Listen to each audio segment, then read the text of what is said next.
నమస్తే, welcome to billionaire Telugu. ఈ ఛానల్లో మనం ధనవంతులు ఎలా అవ్వాలో, ధనం ఎలా సంపాదించాలో మరియు ఆర్థిక స్వాతంత్ర్యం ఎలా సాధించాలో నేర్చుకుంటాం. వారెన్ బఫెట్, ఎలాన్ మస్క్ లాంటి ప్రపంచ ప్రసిద్ధ ధనవంతుల రహస్యాలు, షేర్ మార్కెట్ జ్ఞానం మరియు మీ జీవితాన్ని మార్చే వెల్త్ టిప్స్ అందించే ఏకైక ఛానల్ బిలియనేర్ తెలుగు, మీ ధనిక భవిష్యత్తుకు మొదలు. వారెన్ బఫెట్ ప్రకారం ధనవంతులు కావడం ఎలా? Warren Buffett secrets. Hi friends, మీరీ వీడియో క్లిక్ చేశారు అంటే ఒకే ఒక ప్రశ్న మీ మనసులో ఉంది: ధనవంతులు ఎలా అవ్వాలి? ఈరోజు మనం మాట్లాడబోయే వ్యక్తి ప్రపంచంలోనే అత్యంత ధనవంతుడైన వ్యక్తులలో ఒకరు. ఆయన పేరు వారెన్ బఫెట్. 2026 నాటికి ఆయన సంపద సుమారు 150 బిలియన్లకు పైగానే ఉంటుంది. కానీ ఇక్కడొక ఆసక్తికరమైన విషయం ఉంది. ఆయన ఇప్పటికీ 1958లో కొన్న ఆ ఒకే ఒక ఇంటిలోనే ఉంటున్నారు.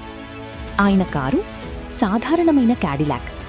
ఆయన ఫోన్ ఐఫోన్, కానీ చాలా పాత మోడల్.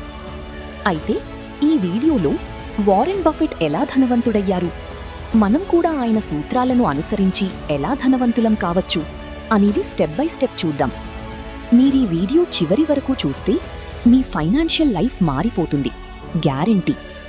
మరి డిలే చేయకుండా లోపలికి వెళ్దాం. Who is Warren Buffett? Warren Buffett, the Oracle of Omaha. ముందుగా వారెన్ బఫెట్ ఎవరు? ఎందుకు ఆయన మాటలు వినాలి? ఆయన 1930లో అమెరికాలోని ఒమాహా అనే చిన్న పట్టణంలో జన్మించారు. చిన్నప్పటి నుంచి డబ్బు గురించి ఆసక్తి. 11 ఏళ్ల వయసులోని మొదటి స్టాక్ కొన్నారు. ఆ తర్వాత కొలంబియా యూనివర్సిటీలో బెంజమిన్ గ్రహాం దగ్గర ఇన్వెస్టింగ్ నేర్చుకున్నారు. ఆయన కంపెనీ పేరు బర్క్షైర్ హ్యాథవే. ఈ కంపెనీ షేర్ ధర ఒక్కటే సుమారు $700 లక్షల. అవును, ఒకే ఒక షేర్ కొనాలంటే అంత ఖర్చవుతుంది. ఆయనను ది ఆరకిల్ ఆఫ్ ఒమాహా అని పిలుస్తారు. ఎందుకంటే ఆయన ఎక్కువగా షేర్ మార్కెట్లో ఎక్కడ పెట్టుబడి పెట్టాలో ఎప్పుడూ కరెక్ట్గా చెప్తారు. కానీ ముఖ్యమైన విషయం, ఆయన సంపద చాలా వేగంగా రాలేదు. 90% సంపద ఆయన 50 ఏళ్ల తర్వాతే వచ్చింది. ఇది మనకొక గొప్ప పాఠం. 90% వెల్త్ ఆఫ్టర్ ఏజ్ 50. ఆయన ఎలా ధనవంతుడయ్యారో ఇప్పుడు స్టెప్ బై స్టెప్ చూద్దాం. Principal 1, compound interest. Rule 1, the power of compounding. మొదటి మరియు అత్యంత ముఖ్యమైన సూత్రం కంపౌండ్ ఇంట్రెస్ట్, అంటే చక్రవడ్డీ శక్తి. బఫెట్ ఒక్క మాటలో చెప్తారు: my wealth has come from a combination of living in America, some lucky genes and compound interest. చక్రవడ్డీ అంటే ఏమిటి? సింపుల్గా చెప్పాలంటే మీ డబ్బు మీకోసం డబ్బు సంపాదిస్తుంది, ఆ డబ్బు మళ్ళీ మీకోసం డబ్బు సంపాదిస్తుంది. ఇది ఎప్పటికప్పుడు పెరుగుతూ ఉంటుంది. ఒక ఉదాహరణ చెప్తాను, వినండి. మీరు ప్రతీ నెల 5,000 రూపాయల ఎస్ఐపి పెడతారనుకోండి. 12% రిటర్న్ వస్తే 10 ఏళ్ల తర్వాత 11.5 లక్షలు, 20 ఏళ్ల తర్వాత 49 లక్షలు, 30 ఏళ్ల తర్వాత 1.76 కోట్లు. అవును, మీరు కేవలం 18 లక్షలు పెట్టి 1.76 కోట్లు పొందుతారు. ఇదే చక్రవడ్డీ శక్తి. బఫెట్ చెప్పిన మరో ముఖ్యమైన మాట: the stock market is design to transfer money from the active to the patient. అంటే ఎక్కువగా ట్రేడ్ చేసే వాళ్ల డబ్బు ఓపికగా ఉండేవాళ్లకు వెళ్తుంది. మీరు ఇప్పుడే స్టార్ట్ చేయండి. మీ వయసు ఎంతైనా పర్వాలేదు, ఈరోజు మొదలుపెట్టడమే ముఖ్యం. Principal 2, value investing. ఇది బఫెట్ గురువు బెంజమిన్ గ్రహాం నేర్పిన పద్ధతి. బఫెట్ ఎలా ఇన్వెస్ట్ చేస్తారో తెలుసా? ఆయన ఒక కంపెనీని కొనడం అంటే ఆ కంపెనీ మొత్తాన్నే కొన్నట్లుగా ఆలోచిస్తారు. ఆయన 2 రూల్స్ చెప్తారు. Rule number 1, never lose money, డబ్బు కోల్పోకూడదు. Rule number 2, never forget rule number 1, rule 1 మరచిపోకూడదు. Rule 1, never lose money. Rule 2, never forget rule number 1. ఆయన ఎప్పుడూ ఒక కంపెనీ వాల్యుయేషన్ చూస్తారు. ఆ కంపెనీ నిజమైన విలువ ఏంటి, ప్రస్తుత ధర ఎంత? ధర విలువ కంటే తక్కువగా ఉంటేనే కొంటారు. ఉదాహరణకు, బఫెట్ కోకాకోలా కంపెనీని 1988లో కొన్నారు. ఆ సమయంలో ఆ కంపెనీ విలువ తక్కువగా ఉందని ఆయన గుర్తించారు. ఈ రోజు వరకు ఆయన దాన్ని పట్టుకుని ఉన్నారు. ఆ ఒక్క ఇన్వెస్ట్మెంట్ నుంచే బిలియన్ల డాలర్లు వచ్చాయి. మీరు కూడా మీ సర్కిల్ ఆఫ్ కాంపిటెన్స్ లోపలి ఇన్వెస్ట్ చేయండి. అంటే మీకు అర్థమయ్యే బిజినెస్లలోని పెట్టుబడి పెట్టండి. మీకు టెక్నాలజీ అర్థం కాకపోతే టెక్నాలజీ స్టాక్స్ కొనకండి. మీకు బ్యాంకింగ్ అర్థమైతే బ్యాంకింగ్ స్టాక్స్ చూడండి. Principal 3 circle of competence. ఇది చాలా పవర్ఫుల్ కాన్సెప్ట్. బఫెట్ చెప్తారు, you don't have to be an expert on every company or even many. You only have to be able to evaluate companies within your circle of competence. అంటే ప్రతి company గురించి మీరు నిపుణులవ్వాల్సిన అవసరం లేదు. మీకు అర్థమయ్యే 5-10 ఇండస్ట్రీస్లోనే focus చేయండి. బఫెట్ టెక్నాలజీ స్టాక్స్ చాలా కాలం పాటు కొనలేదు, ఎందుకంటే ఆయనకు అవి అర్థం కాలేదు. బిల్ గేట్స్ స్నేహితుడైన మైక్రోసాఫ్ట్ షేర్లు ఆయన చాలా కాలం కొనలేదు. On screen text, if you don't understand it, don't invest in it. కానీ ఆయనకు కోకాకోలా, గిల్లెట్, సీస్ క్యాండీస్ లాంటివి అర్థమయ్యాయి. సింపుల్ బిజినెస్లు, ప్రజలు రోజూ ఉపయోగించే ప్రాడక్ట్స్. మీరు కూడా మీకు అర్థమయ్యే కంపెనీలను మాత్రమే ఎంచుకోండి. మీకు ఫార్మస్యూటికల్స్ అర్థం కాకపోతే ఆ స్టాక్స్ కొనకండి. మీకు ఎఫ్ఎంసీజీ అర్థమైతే దానిపైనే ఫోకస్ చేయండి. తెలియని వాటిలో పెట్టుబడి పెట్టడం క్యాసినోలో గేమ్ ఆడినట్లుగా. Principle 4 read and learn continuously. 4వ సూత్రం చదవడం, నేర్చుకోవడం. ఇది బఫెట్కు అత్యంత ఇష్టమైన పని. ఆయన రోజుకు 500 పేజీలు చదువుతారు. అవును, 500 పేజీలు. Annual reports, news papers, books. ఆయన చెప్పిన మాట, that's how knowledge works, it builds up like compound interest. ఆయన favourite books, the intelligent investor, Benjamin Graham, security analysis, Graham and Dodd, common stocks and uncommon profits, Fisher. మీరు కూడా రోజుకు కనీసం 30 నిమిషాలు financial literacy గురించి చదవండి. ఇన్వెస్టింగ్ బుక్స్ చదవండి. Stock market గురించి నేర్చుకోండి.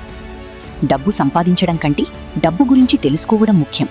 మీరు డబ్బు గురించి తెలుసుకుంటే డబ్బు స్వయంగా మీ వెనకాల వస్తుంది. ఇప్పుడు యూట్యూబ్, పాడ్కాస్ట్, ఆడియో బుక్స్, ఎన్నో సౌకర్యాలున్నాయి. రోజుకు కనీసం ఒక వీడియో చూడండి, ఒక ఆర్టికల్ చదవండి, ఒక బుక్ పేజీ తిరగేయండి. చిన్న చిన్న అడుగులు, పెద్ద ఫలితాలు. Principal 5 live below your means. Live simply, spend less than you earn. 5వ సూత్రం మీ అవసరాల కంటే తక్కువగా ఖర్చు చేయడం. ఇది చాలా మందికి కష్టమైన విషయం. బఫెట్ 1958లో $31,500 కొన్న ఇంటిలోనే ఇప్పటికీ ఉంటున్నారు. ఆయనకు ప్రైవేట్ జెట్ కూడా లేదు. బిలియనేర్ అయినా ఆయన బ్రేక్ఫాస్ట్ కోసం మెక్డానల్డ్స్కి వెళ్తారు, కూపన్స్ వాడతారు. ఆయన చెప్పిన మాట, if you buy things you do not need, soon you will have to cell things you need. Don't save what is left after spending, spend what is left after saving. అంటే మీరు అవసరం లేని వాటిని కొంటే త్వరలో మీకు అవసరమైన వాటిని అమ్ముకోవాల్సి వస్తుంది. బఫెట్ మరో ముఖ్యమైన నియమం, do not save what is left after spending, but spend what is left after saving. ముందు సేవ్ చేయండి, మిగిలిన డబ్బుతో ఖర్చు చేయండి. కానీ చాలామంది రివర్స్ చేస్తారు. ముందు ఖర్చు చేస్తారు, మిగిలినది సేవ్ చేస్తారు. అది తప్పు. మీ మాసిక ఆదాయంలో కనీసం 20% సేవ్ చేయండి. అది ఎస్ఐపిలో పెట్టండి లేదా ఎమర్జెన్సీ ఫండ్లో పెట్టండి. మీ ఇన్కమ్ పెరిగినప్పుడు మీ లైఫ్ స్టైల్ కూడా అంతే వేగంగా పెరగకూడదు. ఇది లైఫ్ స్టైల్ ఇన్ఫ్లేషన్. దీన్ని కంట్రోల్ చేయండి. Principal 6 index funds for most people. For most people index funds are the best. 6వ సూత్రం సాధారణ మనుషులకు ఇండెక్స్ ఫండ్స్ మంచివి. ఇక్కడొక సీక్రెట్ చెప్తాను. బఫెట్ తన విల్లో తన భార్యకు ఇచ్చే డబ్బు 90% ఇండెక్స్ ఫండ్స్లో పెట్టమని రాశారు. అవును, ప్రపంచంలోనే గొప్ప ఇన్వెస్టర్ సాధారణ ఇండెక్స్ ఫండ్స్ని సజెస్ట్ చేస్తున్నారు. ఎందుకంటే చాలామంది ప్రొఫెషనల్ ఫండ్ మేనేజర్లు కూడా మార్కెట్ని బీట్ చేయలేరు. స్టడీస్ ప్రకారం 90% యాక్టివ్ ఫండ్ మేనేజర్లు 10-15 సంవత్సరాల తర్వాత ఇండెక్స్ని బీట్ చేయలేరు. 90% of active managers can't beat the index. ఇండియాలో నిఫ్టీ 50 లేదా సెన్సెక్స్ ఇండెక్స్ ఫండ్స్ చూడండి. అమెరికాలో S&P 500. ఇవి లో కాస్ట్, హై రిటర్న్స్. బఫెట్ ఒక బెట్ కూడా పెట్టారు ఒక హెడ్జ్ ఫండ్ మేనేజర్తో. 10 సంవత్సరాల పాటు S&P 500 versus his hedge fund, ఎవరు గెలుస్తారు చూద్దామని. ఫలితం S&P 500 గెలిచింది, హెడ్జ్ ఫండ్ మేనేజర్ ఓడిపోయాడు. కాబట్టి మీరు సాధారణ ఇన్వెస్టర్ అయితే ఇండెక్స్ ఫండ్స్ మీకు సరిపోతాయి. ఎస్ఐపి మోడ్లో పెట్టండి. మార్కెట్ని టైం చేయడానికి ప్రయత్నించకండి. టైం ఇన్ ద మార్కెట్ ముఖ్యం. Principal 7 avoid debt and be patient. Avoid debt, be patient, think long term. 7వ సూత్రం అప్పులు తగ్గించడం మరియు ఓపిక. బఫెట్ చెప్తారు, if you buy things you don't need, you will soon sell things you need. మరియు chains of habit are too light to be felt until they are too heavy to be broken. Credit card అప్పులు అత్యంత ప్రమాదకరం. 18-36% వడ్డీ. మీరు ఎటువంటి investment చేసినా అంత return రాదు. కాబట్టి మొదట క్రెడిట్ కార్డ్ అప్పులు క్లియర్ చేయండి. Credit card debt equals financial poison. Buffett ఒక్క మాటలో, the stock market is a device for transferring money from the impatient to the patient. Market పడిపోతుంది, భయపడి అమ్మేస్తారు. మార్కెట్ పెరుగుతుంది, ఫోమోలో కొంటారు. ఇది తప్పు. బఫెట్ 2008 ఫైనాన్షియల్ క్రైసిస్ సమయంలో భయపడలేదు. బదులుగా బ్యాంక్ ఆఫ్ అమెరికాలో $5 బిలియన్లు పెట్టారు. ఆ రోజుల్లో అందరూ అమ్ముతుంటే ఆయన కొన్నారు. ఇప్పుడు ఆ ఇన్వెస్ట్మెంట్ బిలియన్ల డాలర్లు విలువైంది. మీరు కూడా లాంగ్ టర్మ్ ఆలోచించండి. 10 ఏళ్ళు, 20 ఏళ్ళు, 30 ఏళ్ళు. స్టాక్ మార్కెట్ షార్ట్ టర్మ్లో క్యాసినో లాంటిది, లాంగ్ టర్మ్లో wealth creator. Summary: 1. Compound interest. 2. Value investing. 3. Circle of competence. 4. Read daily. 5. Live below means. 6. Index funds. 7. Avoid debt. So friends, ఈరోజు మనం వారెన్ బఫెట్ ప్రకారం ధనవంతులు కావడానికి 7 ముఖ్యమైన సూత్రాలు చూశాం. చక్రవడ్డీ శక్తి. ముందుగా మొదలు పెట్టండి, ఓపికగా ఉండండి. Value investing. మంచి కంపెనీలను తక్కువ ధరకు కొనండి. Circle of competence. మీకు అర్థమయ్యే వాటిలోని పెట్టుబడి పెట్టండి. రోజూ చదవండి, నాలెడ్జ్ కూడా కంపౌండ్ అవుతుంది. మీ అవసరాల కంటే తక్కువగా ఖర్చు చేయండి. ముందు సేవ్ చేయండి, తర్వాత ఖర్చు చేయండి. Index funds. సాధారణ మనుషులకు ఇవే బెస్ట్. అప్పులు తగ్గించండి, ఓపికగా ఉండండి, లాంగ్ టర్మ్ ఆలోచించండి. Wealth is a marathon, not a sprint. గుర్తుంచుకోండి, ధనవంతులు కావడం అనేది 100 మీటర్ల రేస్ కాదు, ఇది మ్యారథాన్. బఫెట్ చెప్పినట్లుగా, someone sitting in the shade today because someone planted a tree a long time ago. మీరు ఈరోజే ఆ చెట్టు నాటండి, SIP మొదలు పెట్టండి, ఒక బుక్ చదవండి, ఒక అప్పు క్లియర్ చేయండి. చిన్న చిన్న అడుగులు, కానీ కన్సిస్టెంట్గా.